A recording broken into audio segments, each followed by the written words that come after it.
Good evening, good evening, good evening, good evening, ladies and gentlemen. You're watching Sports Talk with B. Watts. I'm your host, Bernard Watts. You got to do me a favor. You got to do me a solid on this Thursday night. Hit that like button. Subscribe to the channel if you haven't subscribed. And hit that notification bell to let you know whenever I go live or drop a video. And if you like to support the broadcast in any other kind of way, you can cash out, super chat, or just simply join the membership. If you join the membership, anything that you do will be highly appreciated. Once again, you're watching Sports Talk with B. Watts. Tonight, got JR Boxing and Greg Said It. Tonight, we're getting ready to talk about Shedeur has been named the NFL Rookie of the Week. And we're going to talk about Coach Prime and the Colorado football team. Just sit back and relax and enjoy this broadcast that's getting ready to come your way. Want to say hello to the #1 chat room on YouTube. Everybody down there in the chat, I appreciate you tonight. Once again, just hit that like button for the chat and place a comment in the comment section and share this video with one person. If you haven't went back and caught up on the 2 videos that I dropped today, please go by and check them out. Hit that like button on them, share them, and comment in the comment section. Can you do that for me? Man, y'all are the best. I appreciate you. I appreciate you. I appreciate you. I appreciate you. Let's bring the fellas up and we're finna get into this thing, all right? I'm gonna hold him too long. Got JR. Oh man, he resting up already. They told me bust on my AP. Perfect timing. There he is. Perfect timing. I don't know. It's perfect. Perfect time. We got to rinse up today, baby. We rinsing up, baby. Yeah. That's what we're doing. That's what we're doing, man. I appreciate you tonight, JR. Let me see. Can I find Greg? I think he's still working on some stuff back there. Look like. There he is. What the hell, the Greg? What's going on? Wattless Greg. He just rinsing up. Oh man, boy, y'all here tonight, man. Y'all had a good Thursday, man. Absolutely, man. Hey, man. When my wife had told me, she said, "Look, he got player of the week." I said, "Yes." That's it. That's well deserved. Well deserved. All right, chat. All right, chat. Everybody, wrist up in the chat. Wrist up a W12 in the chat. Put it on us tonight. Put it on us. Good day for Shedeur Sanders. Let's go ahead and get into the program. We're gonna got about 45 to 50 minutes, and I'll let y'all go. Check this out, JR. Shedeur Sanders, player where he the rookie of the week. When you look at, go back and watch and check out his journey from where he came from and to now. You say what? Man, I say what a tumultuous experience and ride, man. To have your draft night be soured by whatever entities involved in that, to take away that experience from that young man. You know, we all biting our nails trying to figure out if he gonna be drafted, what's happening, what's going on. Then you go through the whole situation with Cleveland. Rookie mini camp coming in, he not getting reps. Training camp, he not getting reps. Not getting reps through the regular season. To be 3 games in as a starter, and now you are rookie of the week. And little known fact, put up the most passing yards in the NFL that week as well. So it's a beautiful thing to see. Like Bucky would say, man, it's a beautiful thing. It's a beautiful thing, Greg. Greg, when you also look at this, Johnny, and you think about that draft, and you look at him and Cam Ward, you say what? I don't know, man. I just say it shows you a lot on what they're dealing with. I mean, we saw it from the beginning. You know what they willing to do. We kind of had an idea, like how far could they go?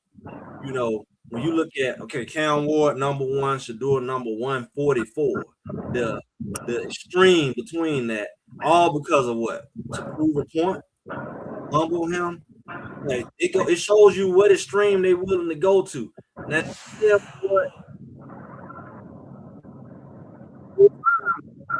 what's everywhere? The whole time they was advertising him while he was on the bench all overseas. You remember? Yeah. Like the whole time they was leveraging him, but he wasn't playing. But they was benefiting. You know, people trying to see is he going to play.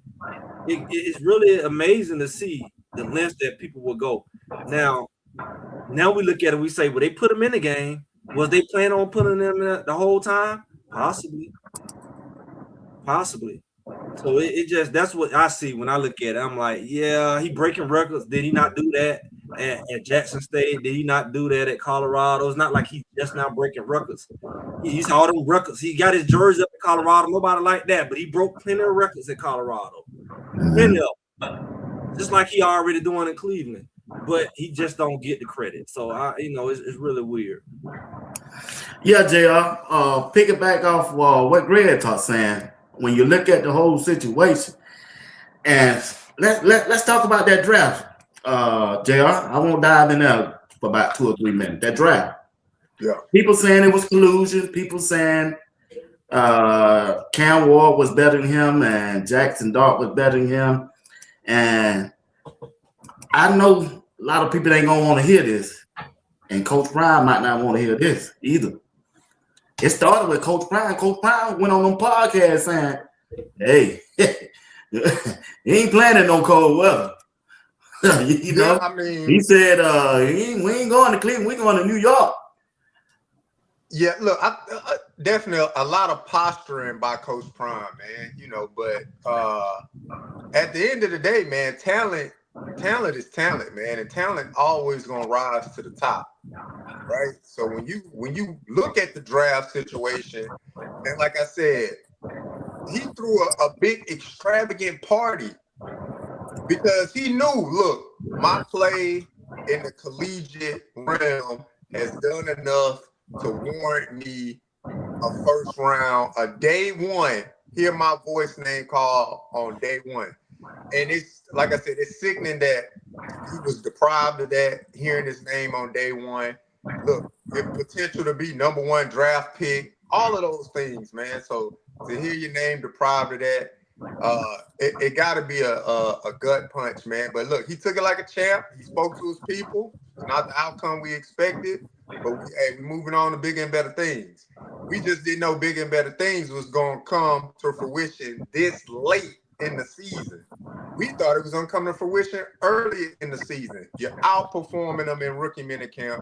You're outperforming in training camp, but yet you still have to wait until this time to showcase your best strength, your talent on the field. And it's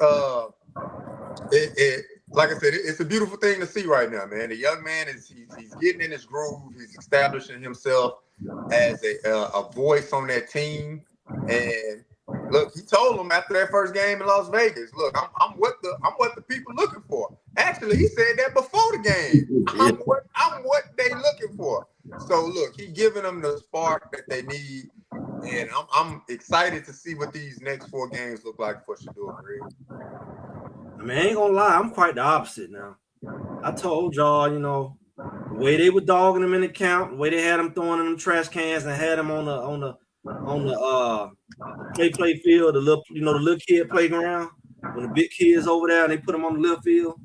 I know I saw the writing on the wall. I never thought that he was gonna be out there early. As a matter of fact, if it weren't for Joe Flacco leaving and how all that maneuvering wouldn't have happened, but at the same time, I felt like it wouldn't only happen this year. You know, I mean, I'm gonna say this: him playing maybe not much as a surprise late in the season. Him coming out there, as much as we know about him and throwing and breaking records, that's a whole nother level. That's a smack in their face for him to come out there and break records. Like only 2 starts and then going to your 3rd start, boom. You know, so that's a real smack in their face because what we heard, he wasn't ready. He didn't know how to call the plays. He got a weak arm. He's not athletic. Dylan is a super cute computer, and he's I don't know what he is, a Dale or something. I mean, they played him down the whole time. We watching the stats. We watch every time he threw. Mm-hmm. That's fraud. 3 touchdowns of practice. He was leading all the practices. We watched the whole count, leading up to count. We watched it. And they sit up there and play dumb. So it's not like he wasn't doing it. So to me, I was like, well, they gonna play it like that. They ain't finna do right by him. So it's a miracle that he even out there and he's showing what he's doing. That he was able to maintain his psyche long enough to be able to do it. Maybe that girl from the Club Shay or whatever. Maybe that little light skinned girl. Maybe she helping him out. Little doctor, whatever her name is. You know, he been hanging with her. Oh, okay. You know, she's a psychology person. I told you he needed a shrink. I told y'all dogged me out when I said he needed a shrink. She up there being his shrink. You know, she up there being his mental health coach. I said, man, that's what he needs. He definitely needed it in Cleveland. All right. When you do look at it, JR, you know, the word on the street, according to Mary Kay, Kevin Stefanski should get the credit for developing Shedeur Sanders, the progress that he done made on the field as a quarterback for the Cleveland Browns. And when I listen to her, you know somebody inside the building is telling her that information because I believe Kevin know he finna get fired at the end of the season. And he got to put that word out there some kind of way that he's responsible for Shedeur Sanders going forward.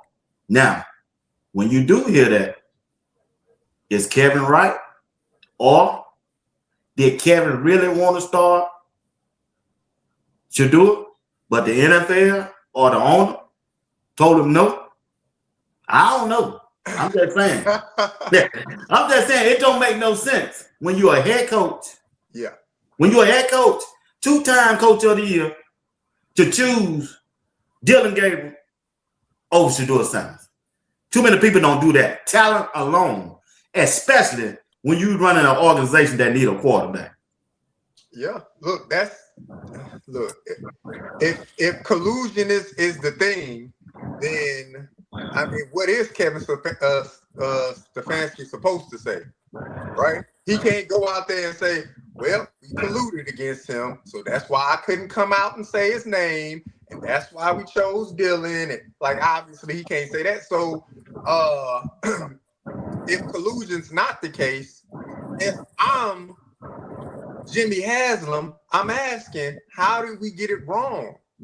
How did we get this evaluation wrong? That's why it's been a problem with the organization. We can't get the quarterbacks right. So from one coaching staff to the next coaching staff, we continuously get the quarterback evaluation wrong. I don't understand it because Myles Garrett got developed with Cleveland. Denzel Ward got developed with Cleveland. They're some franchise guys. So you didn't miss on them, but you're missing on quarterbacks. So to me, it got to be some form of, maybe a smidgen of collusion. I'm not going to step all the way out there and say, it's complete collusion, but maybe a smidgen of collusion Because there's no way you telling me that a guy that's evaluated by all the third-party evaluators as a number one guy, but you got him in the 5th round, and you like, well, we'll just take him in the 5th round. We'll like that just don't make sense to me. So if I'm Jimmy Haslam, I'm asking that question what are we doing evaluation? What are we doing evaluation-wise of QBs? And then the sickening part of it all, of course, he's gonna get all the credit. B. Watts, he the head coach. He gonna get the credit. Okay, let me stop you right there. Let me stop you right there. If he get the credit, you tell me he developed Shedeur, you too, Greg, in 3 weeks and couldn't develop 12 quarterbacks that he don't have up under him before Shedeur Sanders. So ain't no talent. Talent ain't got nothing. Deion Sanders ain't did nothing for Shedeur. I mean, that's the crazy thing, man. And from an optics standpoint, that's how the NFL moves. Everything within the shield. But from the hood, from the street standpoint, we know what the real is. We know our eyes are not going to deceive us or fool us. We've been seeing it, Greg. We've been seeing it for quite some time. Well, I mean, word on the street is now it's leaking out. I know I heard it with Ocho and Shannon that he's saying he want to get out. So that's the new thing they leaking. Yeah. That he want to get up out of there. That's like almost he's going to get fired. Colorado to go to Memphis. Like, oh, I got a job promotion. No, you was about to be out. He gave you enough head out to let you go find a job. So he throwing out fillers because he know he gonna be gone. Yeah. Like, they ain't want to be there in their way. Yeah. You know, I didn't get fired. I quit. Type of thing. You know, so that's what he going. I quit. You know what the thing is because that thing he just did on Sunday, that little stunt down. Like, I don't care who in on it, but you gonna take the fall for that. We're gonna lose the game anyway, just to lose it. All right, kick a field goal and tie the game. No, I'm gonna lose. I ain't never seen that like that in my life. Lose the game with your own, not the players. The players didn't lose. The coach intentionally not the field goal so you can lose by the same amount of points. So it's like, you know, all that he got going on. I don't know. I guess you could say you taught Shedeur how to throw the ball, even though he broke all the records at Colorado and he won the Golden Arm Award. Because that's the only thing that's winning games. Because your clown behind and let them nobody throw the ball before Shedeur. And you wouldn't let Shedeur throw the ball to this past week. That's why he threw over 300 yards. We clearly watched that he only threw the ball 20 times the week before. And we know you didn't let him throw it with the Raiders. So you wasn't letting him throw. Everybody went out there and said you let Dylan Gabriel throw the ball 52 times. And then soon after that, let you know Shedeur don't throw the ball 47 times. So it's like you ain't developed nothing. You just I mean ain't no plays he learned in the last few weeks that he didn't learn the whole summer while he was studying. The whole summer. That's when they learned the playbook. So what did you develop? What did you do? You didn't teach him how to play the position of quarterback. He got his own quarterback coach. Matter of fact, the quarterback coach said, "Oh, now the Shedeur playing, I'll be up there more." Right. So of course, he's gonna be tighter because he getting more reps with everything. He's getting more reps with his team and with his coach. Because why get all the reps with your coach when you're on the bench four quarterbacks back?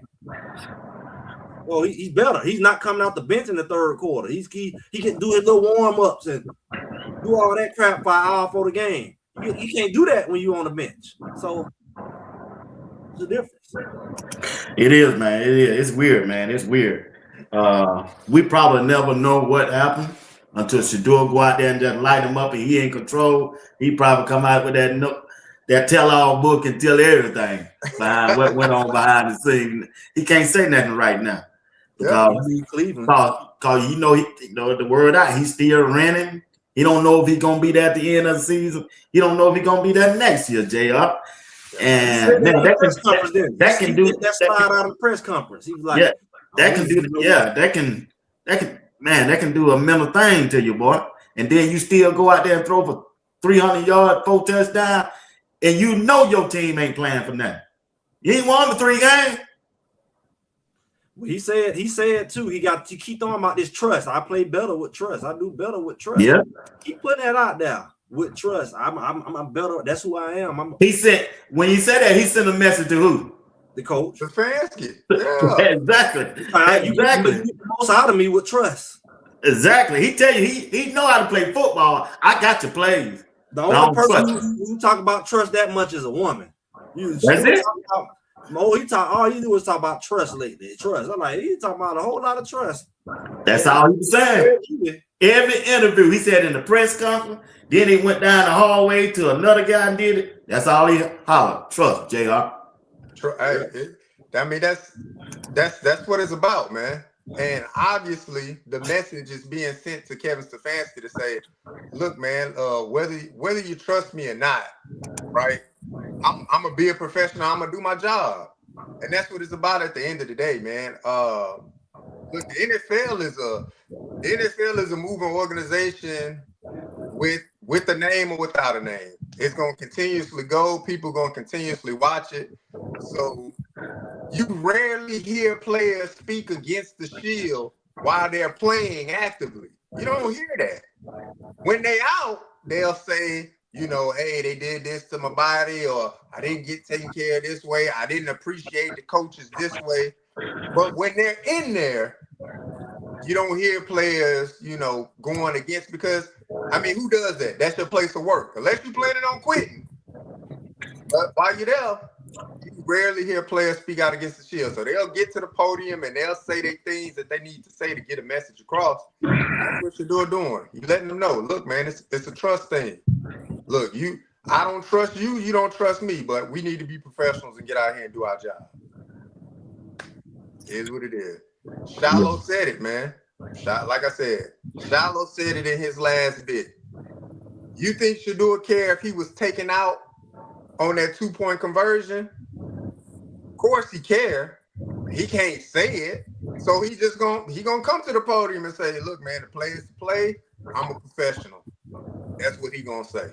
He kept saying, he's just doing his job. I'm just doing my job. But is that not what we've been talking about how many months? And ain't that the message they want to send to Shedeur? Yeah. Don't be no hero. Just do your job. We just took a game off from under you, made you lose. You know that you came back, but you ain't keep control if you win or lose here. If they want to throw that game, we watched the blatant throwing of the game. We just blame on Stefanski. But how many coaches do it every week that you like? That you don't. I like Mike Thomas. I ain't gonna say that. He up and Mike. What's that? Stefanski. He's been on the dog. He's been in the doghouse for the whole season. So everything he do is under the microscope, and everybody pointed out they have no shame. So you see everything he do, but other coaches do stupid stuff too, and you don't write it off as incompetence. And the Reed do it, you say, well, no, that was interesting. But you see him as a good coach. These coaches do stuff, whether it's that type of stuff, what is the play call? Like, you're not in control of the play call. You can look at it from the game, or even the quarterback and say, they ask him all the time, Shedeur, would you have to call a different play? I'm not going to talk against my coach. They are in full control of your success. They can call the wrong play and put you in a bad spot. Or they can just tell the lineman to dive in the air and let you get sacked. That's crazy. That's nasty work, though, man. Nasty work, man. That's nasty work, though, man. When I saw that video went across Twitter, I said, damn, dude, that's not one but two of them. 2 at a time. I said, not one line, but both of them. I said, damn, dude. All the blocks that you see missed, and ain't just missed. They didn't. That died. I hit them. Yeah, that nasty word. I said, damn, Shedeur must call that in the huddle. Superman on 3. You know, they got them hand signals out there, man, on the sideline. Yeah, that's stunt though.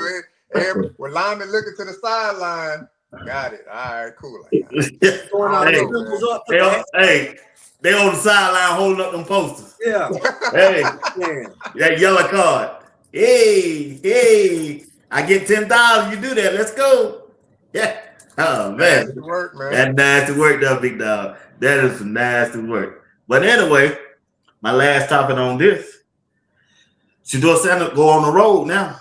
Yeah. 20 below is projected in Chicago against another #1 drafted quarterback, Caleb Williams. Everybody wrote him off his first season, but they changed coaches, and now you can see the progress he done made, and they still fighting for a playoff chance. This is another challenge for Shedeur Sanders. What's your expectation? My expectation is the Browns probably gonna lose the game.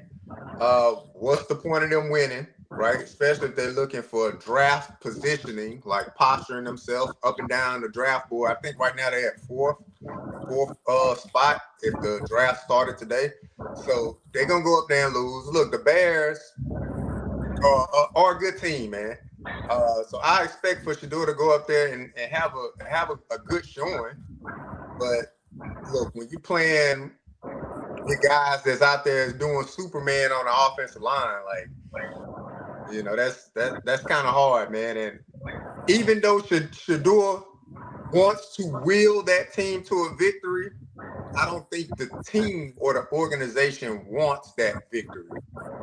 Like their milestone is not getting victories. Their milestone is we want to keep our draft position. We're too late in the season to win 4 in a row because that can move us from the 4th draft position to the 8th draft position. So, when you start thinking about stuff like that, it's real fickle games. So he's gonna go out there, he's gonna play well himself, but the team, they're gonna lose. So my question is, what does the draft picks get them? They've been stocking up on draft picks for 30 years.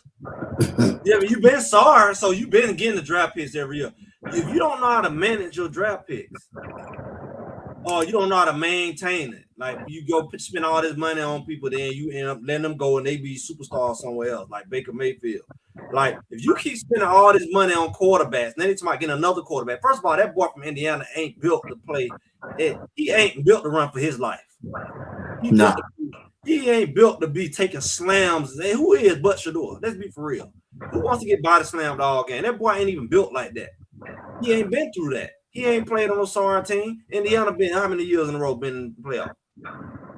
What, they lose a couple games at most? So how is you come in Cleveland with a losing team who can't block, and now you got to develop skills and Brady mode type stuff you ain't had? You ain't have to come from behind in Indiana. That ain't your weak lane with an offensive line chase your life. So it's like it's the whole thing about I'm gonna get another quarterback. I'm gonna do this. What good is your draft picks when you can't win or you don't want to win? And as far as this game, they better have that petroleum jelly on. Quit playing with themselves. Ain't gonna be no cute stuff out there working out with no shirt on. They better put that petroleum. Y'all know about that petroleum jelly, right? That Vaseline. Yeah. Boy, you go out there butt naked with that Vaseline, be on fire. That would be on fire. My coach told me that in high school. He played Green Bay, I think. He played a big old dude. He said that what he told us. Boy, I put that petroleum jelly. It wasn't even cold enough. It was just a little cold. Boy, I thought I was on fire there, boy. I started to take my whole outfit off. They put that Vaseline on. It don't matter how cold it is out there. It's not going through that skin. That's the trick I found out, I already know. I grew up on that. My mama, man, when they turn winter, my mama get me and my brother, she get that, put it on your hair, you be slick down, put it on your face, you be tired. Hey. Going to school looking like an roasted. Yeah, man, looking like James Brown. My hair be slick, my doggone eyebrows slick, everything. My face shining, man. Be on fire, boy. You look at everybody that come to school when they cold, they lips chapped. My girlfriend, my first week, her lip was chapped. One of the kids, I said, "Oh no!" I'm all shining and unwrinkled and everything. Hey, I know about that. Oh man! Hey, I know about that Patron, boy. That thing that was right, boy. Mess around and put it on your hair, and then get that straight comb, that slick, that stuff. They get you right. Hey, get them now. Boy, come here, let me get the kitchen. Let me get your kitchen. Hey, I remember that Vaseline, man. But anyway, fellas, let's move on from Shedeur and talk about Coach Prime and the Colorado football team. As of today, Corey Phillips is leaving Colorado football team, the recruiting staff, going to Memphis. I'm sure, even though they saying he leaving, I'm sure that first day after that last game, Coach Prime told him go find you another job. So, hey, I guarantee that what happened. Man, ain't no way you keep that recruit. He keep his job and his #1 signing last year, Jaheim Oates. That's fiber. Yeah, I mean, look, He spent that much money on Jaheim Otis, and he couldn't even start. it's a Only thing fireable Jaheim offense Otis for did sure. was made 3 children. Yeah. It's a fireable offense for sure, man. But what I say is congratulations to Corey Phillips, man. Look, it's a promotion, man. He's leaving one duty title as director of player personnel, and he's going to be a general manager. So, man, that's a promotion, man. I can never hate on not that. money, right? Black man getting promoted. I can never. How you get promoted? You promoted. You went from Colorado to Memphis. It's still a promotion and duty title. General title, manager. not So money. that means he over. No. He probably put that out there himself. He the same thing. He was the same thing at Colorado. That's what the reports say, man. The reports say general manager. So that's still a promotion, man. Because he obviously can't be the general manager at Colorado. So he put himself out there. Yeah, dress it up, JR. Dress it up. Put yourself out there. Dress it up, JR. I mean, it's a duty title promotion, man. It's a duty title promotion. Title promotion, $100,000 pay cut. Yeah. We don't know that. Nobody know what the numbers are. Colorado to Memphis. Make what you make in Memphis that you made in Colorado. Exactly. Man, look. If you leave one job and go somewhere else, why do most people leave one job and go somewhere else? They got fired. Or they walked away.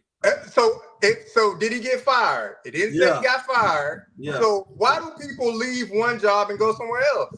He got fired. They getting paid more money. That's why people leave jobs. He got fired. He didn't leave his job because of that. He left his job because he got fired. Until I see a report to say this man, you ain't gonna see that. You know, Coach Prime don't operate like that. Right then I can't go off of assumptions. All I can do is support one other black man and say, look, hey, congratulations. You have promoted yourself to a general manager. Memphis said, hey, Corey, come on over here and do what you did for Coach Prime.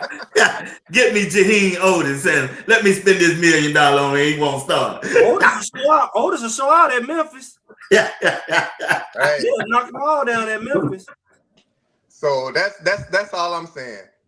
Speculation, that's cool and all, but all it says is that Corey Phillips getting the job of general manager at Memphis. So what he's leaving one job to go to USA? another job. I can only assume I know it's in the USA, but what he's leaving for more money. American USA Conference. Oh, I know it's in the USA, but I know it ain't Big 12. It ain't Big 10. Nah. It's still a promotion. It's called Power 4. There's only 4 of it, and USA is not in there. It's still a promotion. So if Coach Prime left Colorado and became the athletic director of, let's say, FAMU, that's still a promotion. But he gonna take $1 million pay cut. He's gonna get $1 million pay cut. And that thing, he's gonna take a pay cut, but it's still a promotion. You're going to be the athletic director of a department. You ain't promoting me taking me a $10 million pay cut. But Corey Phillips, you know, fam, you barely gonna pay you $1 million. Corey Phillips is leaving director of player personnel to be a general manager. He's not leaving one job where he making a certain amount of money to go to another job to make less. He's not doing that. It don't make no sense. If you're not the head guy, he's not doing that, man. So he was gonna go there or not have a job. Promotion. Yeah, man. It's general manager, not a promotion. Not have a job. He had to go somewhere. General manager, not a promotion. Exactly. Is that not a promotion? No. It's not a promotion. No. Nope. No, because you going to a lower level. So don't nobody know about resumes. I don't care what level you going at. Promotion means increase in pay, not just I'm saying job title specific. So if you're putting a resume together and all you got on there is director of player personnel and somebody else got general manager on there and they're looking for a general manager, guess what? When another job comes up, Corey Phillips is going to be able to apply for that job because he has the title of general manager. Director of player personnel, it's going to be able to move you from one school. You director of player personnel at Colorado. You can be director of player personnel at Texas. Can't be no general manager. You don't have the It's going to experience. still pay more than any title he got at Memphis. It's a promotion. A promotion is a promotion. I don't care what y'all say, man. Duty titles matter. I'm from a military background. Duty titles matter. People might get paid more than you. Duty titles matter when it comes to applying for a job. Anybody out there that put a resume out, you know what I'm saying. So you can say all you want. That man got a promotion. He's a general manager. I don't care what conference it is. General manager, it puts you in a position to go to another school in a year or 2 or 3 years. He'll be able to apply for another job as general manager at another school. That's how it works. At another Conference USA school. No, it could be at any. It could be at another school. It could be at a Big 10 school, a Big 12 my bad. school. You go to You still get the experience. I'm with you, Greg. All right, JR, let's move on to the next time. I want to talk about this right here. It's a touch it subject. It is what it is. It's just me. JuJu Lewis as the quarterback for the Colorado football team going forward. Is it a good fit? Should he stay? Should he leave? To me, I still think JuJu is 2 years away to reaching his peak. Now, I don't know the goals of Colorado this year. I don't know if they just want to go to a bowl game or win the Big 12. If they just want to go for a bowl game, JuJu can stay. They trying to win a Big 12. I really don't think they can win the Big 12 with JuJu Lewis. He's not young. He's too young. He don't have the body development yet. He can throw the ball. He just don't have that running ability. When I look at Bryce Young, Michigan, available. When I look at DJ Lagway of Florida, he's available. Those two quarterbacks can help, especially in that go-go offense, better than JuJu Lewis. To me, that's just my opinion. I think JuJu will do good at Michigan. A pro-style offense. Auburn University. Hell, Georgia. I think he'll do good there. But Colorado, the go-go, you're going to have to take some hits. And that last play that I saw JuJu run for that 4th and 1, he lost yards. He lost yards. I just don't think he's the type of, I don't think his style of play matches that. Coach Prime need a vet quarterback that can run and help them get out of harm's way. That'll make it more better. He need him, just like Utah got a running quarterback. Just like Kansas State quarterback. He can run, get out of harm's way. That's just me. Well, I don't want to solely put nothing on JuJu's shoulders as far as redshirt sophomore coming in and said, well, we're going to be Big 12 champs. Look, Colorado's so far from that, they need to focus on a lot of different things. You need defensive personnel. What's your coaching staff going to look like on the defensive side? What the rest of the offensive coaching staff going to look out? I mean, I'm just talking about the quarterback. I'm going to get to that part. From a quarterback situation, we don't know what the offense going to look like, because you can go back 2 years ago and look at UNLV's 2023 offense. Their quarterback didn't run the football. He passed the ball at UNLV when Marion was the offensive coordinator. And then, so if you look at Sacramento State last year, they ran the ball more because they didn't have guys that could effectively pass the ball. So I honestly think the offense itself can be utilized in several different ways. What's the strength of the personnel that we have on the team? If we got a quarterback that can make quick decisions and accurate with the football, which we believe JuJu to be, then I think they'll be okay. But if it turns out JuJu playing more so like K-Salt, like he's not accurate, he can't make the quick decision, then yeah, you might be in trouble, and you might want to look to bring in some more running backs, because you're probably going to be running the ball more. And that's the same thing that happened at Sacramento State. They brought in 2 quarterbacks. They thought one of the quarterbacks was going to be accurate with passing, and they thought he was going to be able to move the ball in the go-go. They figured it's not going to happen. So Marion benched him. He put him on the bench. He went with the other guy. And the other guy was more suited to run the ball. And then so their offense just took on the running portion of the go-go offense. But you look at UNLV 2023 season, that quarterback passed the ball in the go-go offense. So we got to see what's going to happen. If JuJu is the guy we think he is, accurate, quick decision-making, we should be fine. What you think, Greg? Oh, I think the guy, the guy created something. If he's a creator, then surely he's the one who can manipulate it. So I'm sure he can make it fit whatever he wants. I mean, we put that guy in a box like he didn't create this thing. So I'm sure he got different versions and tweaks he can do if he want to, depending on the personnel, because no personnel, whether they're a running quarterback or not, is exactly the same. You can be a running quarterback and slow as dirt. You can be a big running quarterback. You can be a slim running quarterback.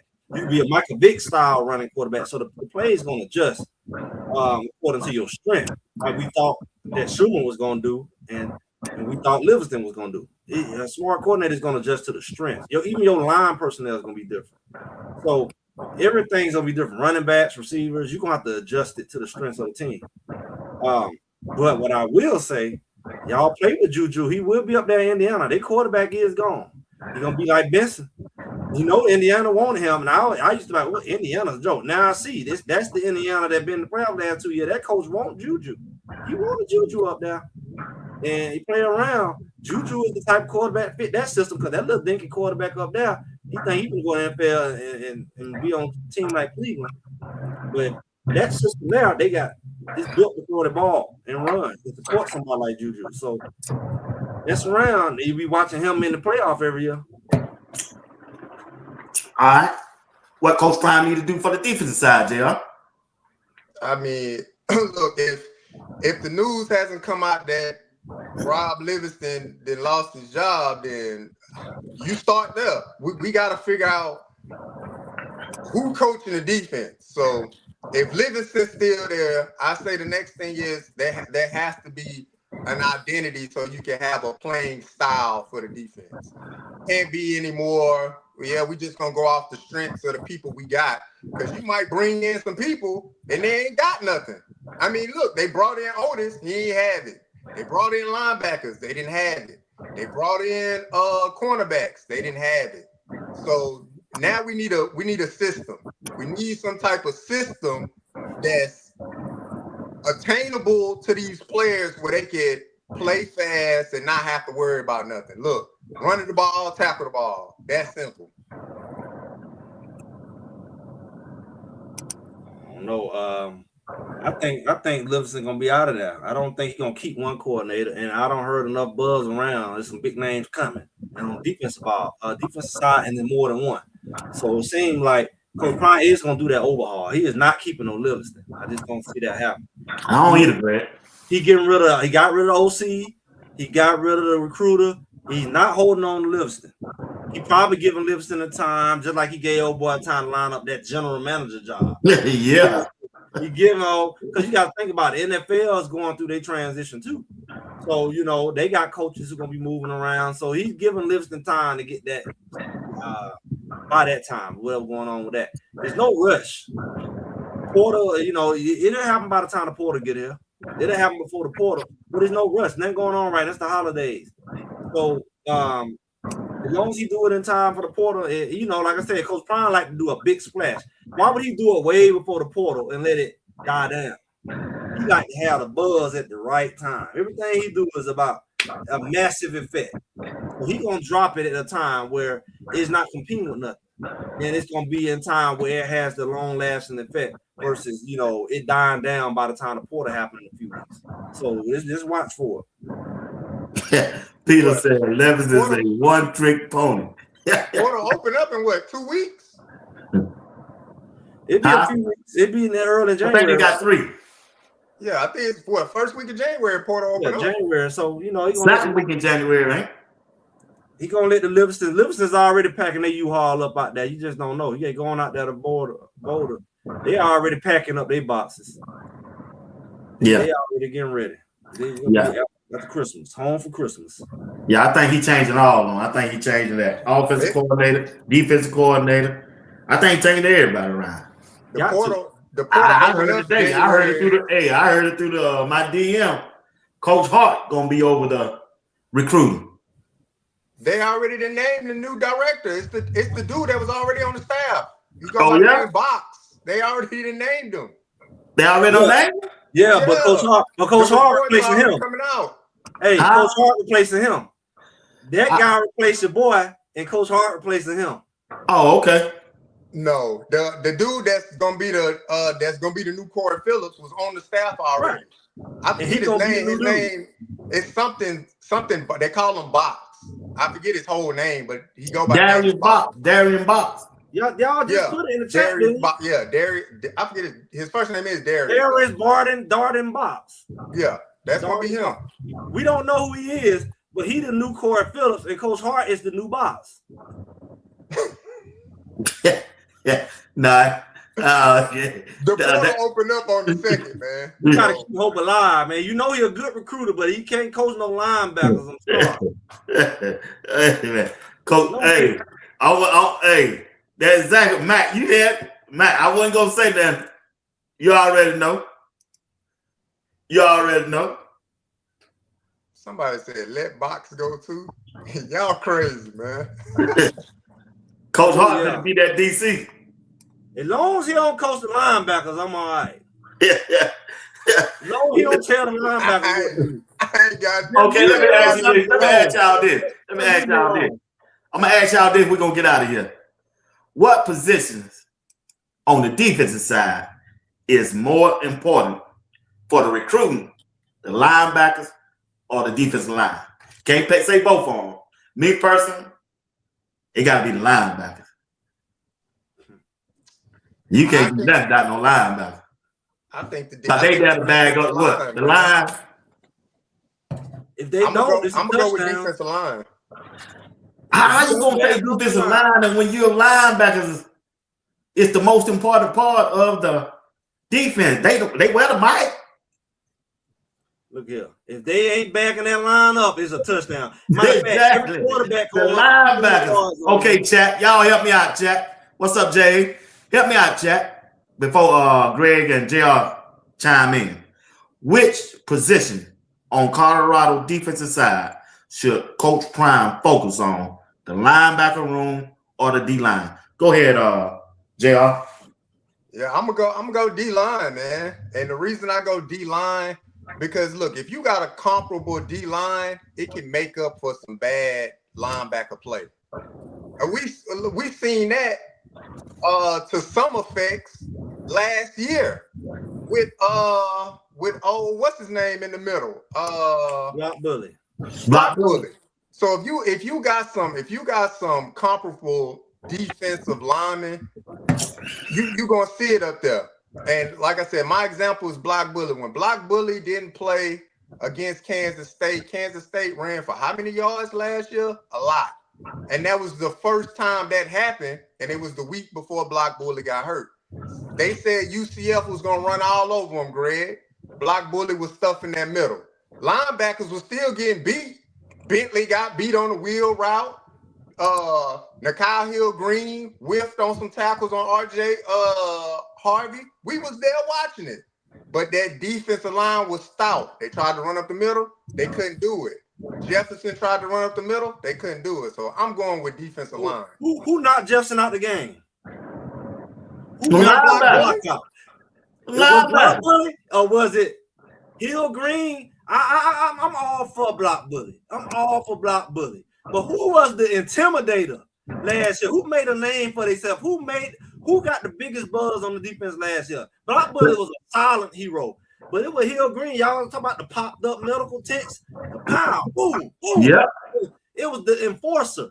The defense, they didn't fear nobody. The quarterbacks, big as Jefferson is, or whatever his name, it was Jefferson. It was Jefferson. Green laid his butt out. That stopped them quarterbacks from thinking, oh, we just gonna take off running up the middle. Because we do make it past block bully, somebody gonna knock our head off. That blue metal content waiting on. Flip up, if you flip up like that, all right, then flip it up. Flip it up over you. All I can say is the defensive line led the Big 12 in sacks last year, 27. Not the linebackers. You know why?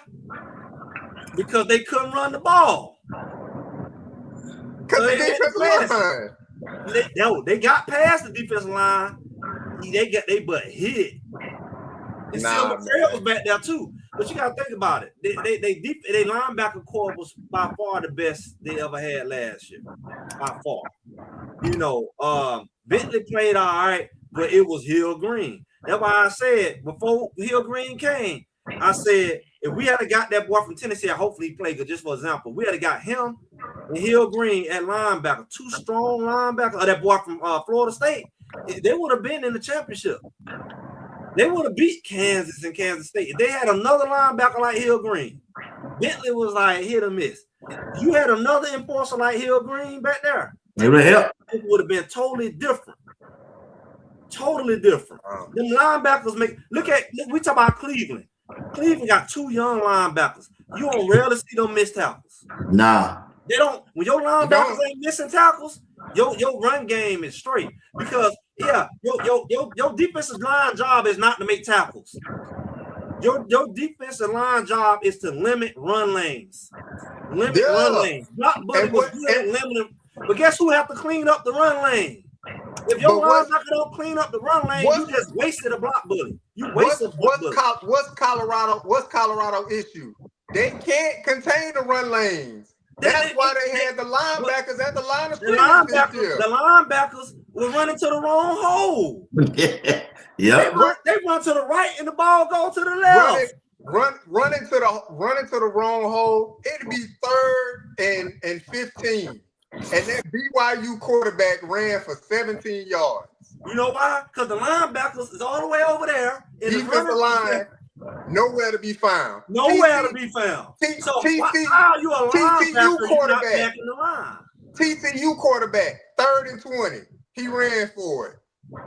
Defensive line, nowhere to be every found. Quarterback that they played. Let's go ahead and name every quarterback, including Wyoming and Delaware. Whether it was a freshman, a true freshman, or the 4th string quarterback, they had a record day against Colorado. Anytime the quarterback decided to run. You know why they decided to run? Because they dropped back and they saw the Red Sea open up the line. Is only so many linemen. You rushing 3-4 linemen. If they get blocked, all they got to do is find a seam. It's nobody. I mean, look, when you got Barnes, he can't get off a block. You got Jaheim Otis giving you no effort. You got Coleman, he hurt. The other guy got hurt. The only bright spots in the box was the 2 freshmen. That's it. That was the only bright spot. You know they're gonna get double team. The middle lineman, the tackle in the middle, I call them nose guard in a different defense, of course. But these guys, these tackles, they're going to get double. Brock Buddy was known to take the double. But guess what?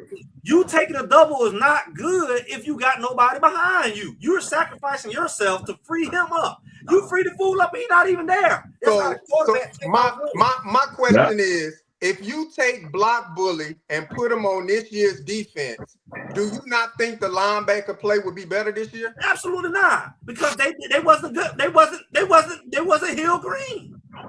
The linebacker play. Hill Green wasn't made by Block Buddy. Block Buddy did not make him. They played together. That's the key word, together. If my defensive lineman is taking a double team, together, my linebacker is not doing his job.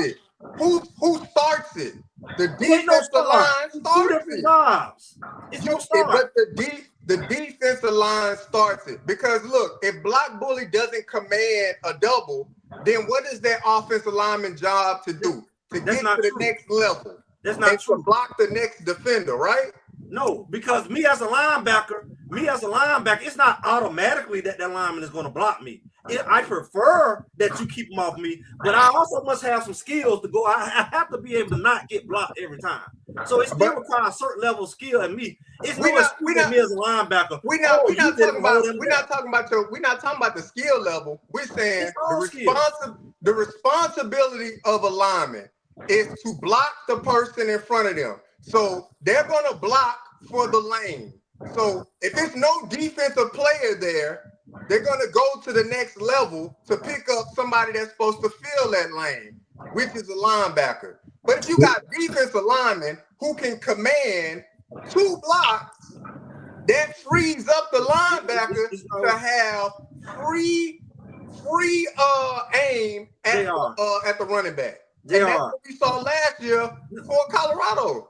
It's no free nothing when you're not there. What you mean not there? I mean, the linebacker is not there for the lineman to block him. That's what I'm saying. So if you that's what he do. He can go ahead and block the secondary or somebody. If you put block bully on this team this year, the linebacker play is better. Yeah, but you're not hearing what I'm saying. If you're as a linebacker is not behind block bully, it doesn't matter if he's taking up the block. If you all the way over there, the ball's still going right there where you're supposed to have been because you're not reading. They're not reading. They're just running to the. They're not reading at all. They're just running. They're not even running to where the ball is. So what good is block bully going to take up a double team for you to be able to make the tackle when you're not there? Hill Green was there. All I know is looking at Colorado historically, the first year they had a bad defensive line. They got ran all over. The second year they had a better defensive line. They was able to stop the run. The first year they also had bad linebackers, remember? And the first year they had bad linebackers. This year they had bad defensive line and bad linebacker play. So to me, if I would have name the good linebacker they had the first year. I'm gonna go to the defensive line first to fix the defensive line first. That's what I'm gonna name any good linebackers they had the first year. Name one. Hey, what now? Till Hill Green got there.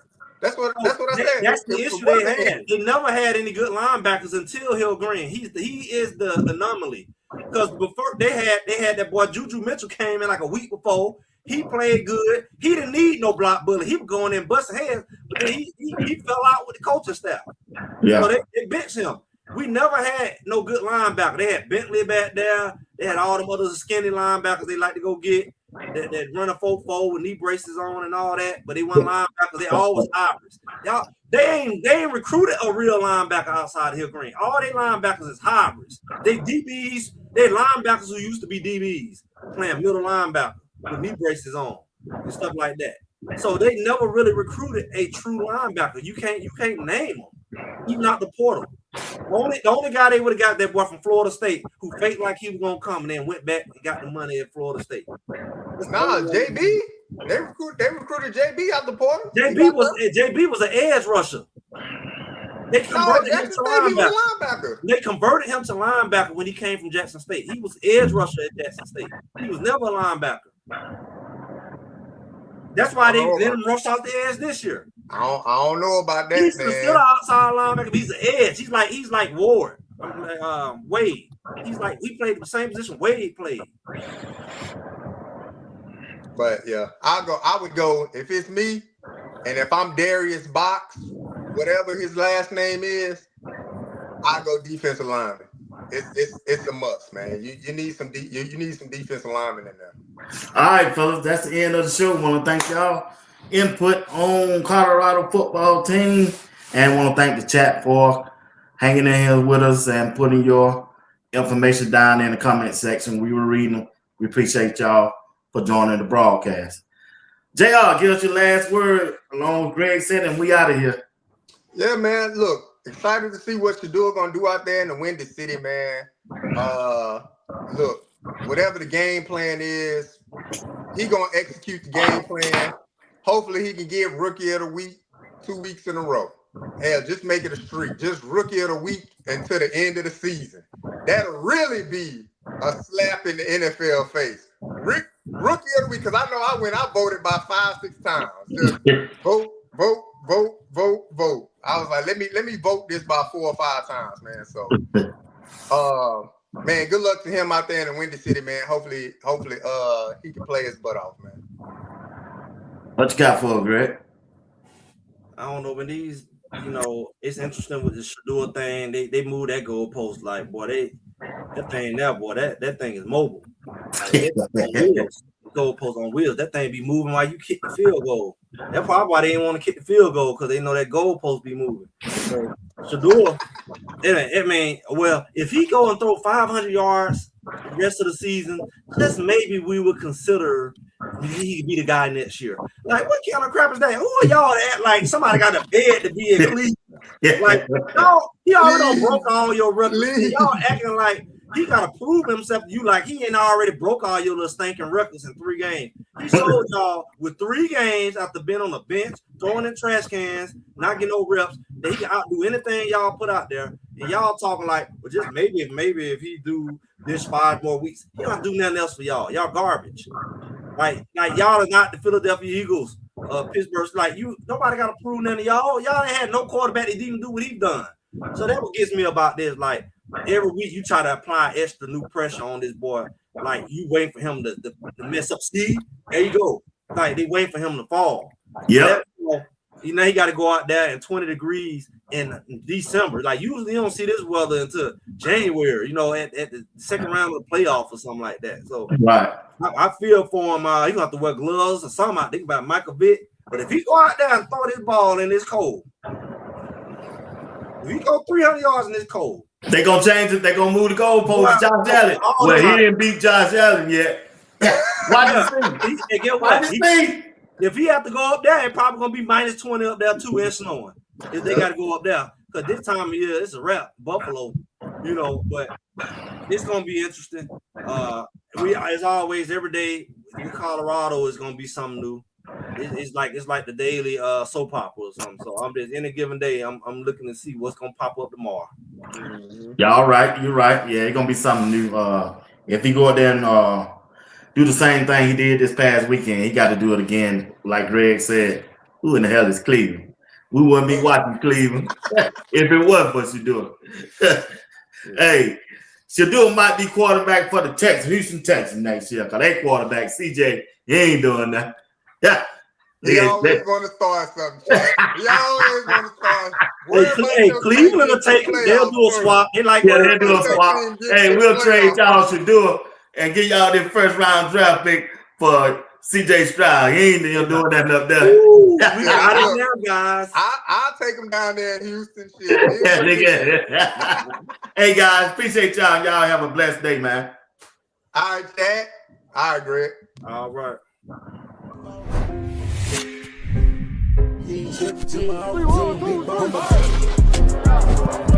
Are you practicing to practice or you practicing to be great? Which way am I going? What's coming? You on the way?